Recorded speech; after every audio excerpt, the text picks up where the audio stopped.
Hello everyone, কেমন আছেন সবাই? আশা করি অনেক ভালো আছেন। আপনারা দেখতে পাচ্ছেন আমরা কিন্তু ইউটিউবে ওপেন অবস্থায় আছি এবং একটা মিউজিক কিন্তু এখানে সিলেক্ট অবস্থায় আছে এবং এখানে যদি আমি গানটাকে যদি একটু প্লে করি, আপনারা খেয়াল করবেন এখানে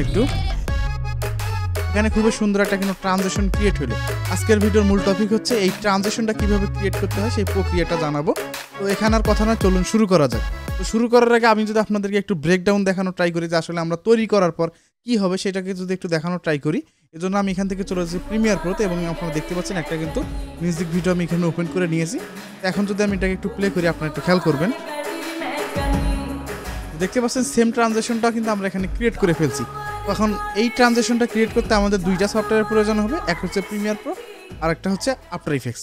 আমরা এখন এই দুইটা সফটওয়্যারের সমন্বয়ে এই যে ট্রানজিশনটা আছে এটা ক্রিয়েট করার চেষ্টা করব। তো এখানে আর কথা নয়, চলুন শুরু করা যাক।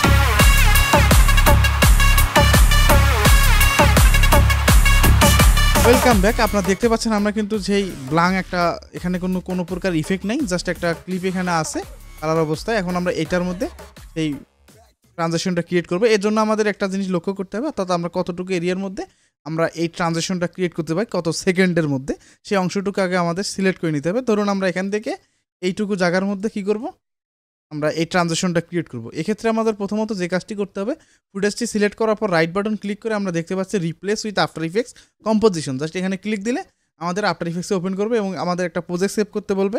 তো আমরা এখান থেকে একটা প্রজেক্ট লিখে দিচ্ছি। ওকে, আমরা একটা প্রজেক্ট লিখে দিলাম। আমরা এখানে দেখতে পাচ্ছি আমরা কিন্তু আমাদের যে ব্লাং যে বা আমাদের ইফেক্ট ছাড়া যে ফুটেজটা সেটা কিন্তু আমাদের এখানে কিন্তু ওপেন হয়ে গেছে। ঠিক আছে, তো আমাদের এই কাজটি করতে গেলে শুরুতে আমাদের যে কাজটি করতে হবে, আমাদের একটা অ্যাডজাস্টমেন্ট লেয়ার নিতে হবে। তো এর জন্য আমরা রাইট বাটন ক্লিক করবো। অবশ্যই এখানে যে লেয়ার প্যালেটটা আছে এখানে রাইট বাটন ক্লিক করে নেক্সট নিউতে ক্লিক করবো। দেন আমরা এখানে দেখতে পাচ্ছি অ্যাডজাস্টমেন্ট লেয়ার, জাস্ট আমরা এখানে ক্লিক দিলাম। ক্লিক দেওয়ার পর এখন আমরা কী করবো, আমরা এখান থেকে চলে যাবো ইফেক্টে। আমরা এই ক্ষেত্রে আমরা কী করবো, আমরা এখান থেকে উইন্ডোতে যাবো। দেন আমরা এই যে ইফেক্ট অ্যান্ড প্রিসেটে এখানে ক্লিক দিব, অথবা আমরা কিবোর্ড থেকে কন্ট্রোল চেপে ধরে 5 বাটনে যদি প্রেস করি তাহলে আমাদের ইফেক্ট অ্যান্ড প্রিসেটটা যে কোনো এক জায়গায় শো করবে। অথবা আমরা অনেক সময় থার্ড পার্টি কিছু প্লাগইন ব্যবহার করি থাকি সার্চ বারের জন্য, যেমন এফএক্স কনসোল। আমি এফএক্স কনসোলটা ব্যবহার করতেছি। আপনারা এই জিনিসটা এখানে জাস্ট সার্চ করলেই হয়ে যাবে। ঠিক আছে, তো আমি এখান থেকে এখানে সার্চ করলাম হলো অফসেট। আমরা এখানে অফসেট লিখে এই যে ইফেক্টটা আছে এফএক্স বা ইফেক্ট, এটাকে এখানে অ্যাপ্লাই করে দেবো। অ্যাপ্লাই করার পর আমরা কিন্তু কোনো পরিবর্তন দেখতে পাচ্ছি না। এখন আমাদের প্রথম যে কাজটি করতে হবে, আমাদের এখানে একটা কে ফ্রেমিং করতে হবে। এর জন্য আমরা কি করব, আমাদের যে কার্সরটা আছে সবার প্রথমে আনবো।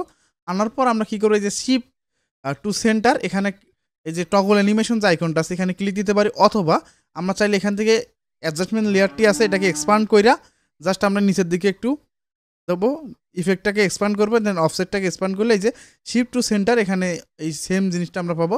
আপনারা যে কোনো এক জায়গা থেকে কন্ট্রোল করলেই হয়ে যাবে। ঠিক আছে, তো আমরা এখানে কী করবো, আমরা শিফট টু সেন্টারে ক্লিক দিলাম।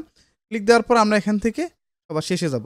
শেষে আসার পর এখন আমরা কী করবো, এই যে এটাকে হরিজেন্টালি আমরা কী করবো, এটাকে 3 বার বা 4 বার যেটা যতটুকু দরকার আমরা ওভাবে দেবো। যেহেতু ওখানে 3-4 বার দিছে, আমরা এইভাবে যতটুকু দিলে আমাদের দরকার হচ্ছে ঠিক এইভাবে দিয়ে একদম মিডল ফ্রেমে নিয়ে আসবো আমরা একদম এইভাবে।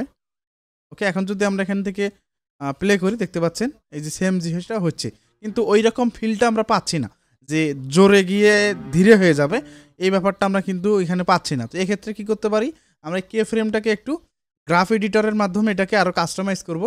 এর জন্য আমরা কী করবো, আমরা দুইটা কে ফ্রেমকে ধরবো, রাইট বাটন ক্লিক করে আমরা এখান থেকে কে ফ্রেম অ্যাসিস্ট্যান্ট থেকে ইজিএস করে দেবো। এটা দেওয়ার পরে আমরা এখান থেকে গ্রাফে ক্লিক দিব, এই যে এখানে দেখতে পাচ্ছেন গ্রাফ এডিটর, এখানে ক্লিক দিব। ক্লিক দেওয়ার পর আমরা দেখতে পাচ্ছি এই যে এখানে একটা গ্রাফ দেখা যাচ্ছে।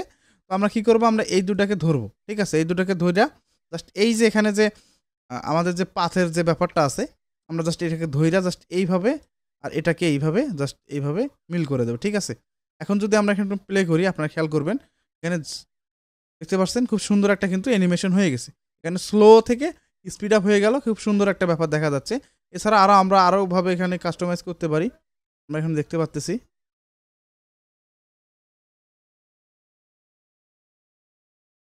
ওকে, তো এখন যদি আমরা প্লে করি তাহলে ব্যাপারটা দেখি, দেখতে পাচ্ছেন খুবই চমৎকার কিন্তু একটা ব্যাপার হয়ে গেছে। তো ওখানে আমাদের কাজ শেষ।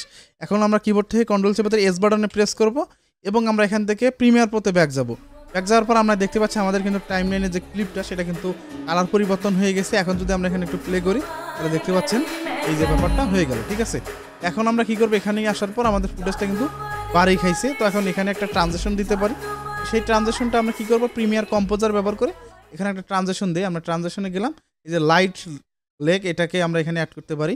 আমরা এখানে অ্যাড করে দিলাম। দেন এখন যদি প্লে করি ব্যাপারটা দেখেন খুব সুন্দর একটা ব্যাপার হয়ে গেছে। ঠিক আছে, এই হলো ব্যাপার। এখন আর ফুটেজের যে ব্যাপারটা পারি আর খেলো না, একদম খুবই চমৎকার একটা ব্যাপার দেখা যাচ্ছে। ঠিক আছে, আমি আশা রাখি এই ব্যাপারটা আপনারা এখানে খুব সহজে বুঝতে পারছেন। তো এইভাবে আমরা কিন্তু চাইলে সেই ধরনের যে ইউনিক যে ব্যাপারগুলো আছে সেগুলো ক্রিয়েট করতে পারি। আর পরবর্তী ভিডিওতে আমরা কীভাবে এটা প্রিমিয়ার প্রোতে ইউজ করতে হয় সেইটা আমরা দেখানোর ট্রাই করবো, যদি করা যায় আমি আপনাদেরকে সেটা করে দেখাবো। তো এই ছিল আজকের ভিডিও। কেমন লাগলো ভিডিওটি অবশ্যই কমেন্ট করে জানাবেন। যদি ভিডিওটি ভালো লেগে থাকে অবশ্যই আমাদের চ্যানেলটি সাবস্ক্রাইব করবেন। দেখা হচ্ছে পরবর্তী আরও কোনো নতুন কোনো টিউটোরিয়াল পারপাসে। তো সে পর্যন্ত সুস্থ থাকুন, ভালো থাকুন, আসসালামু আলাইকুম।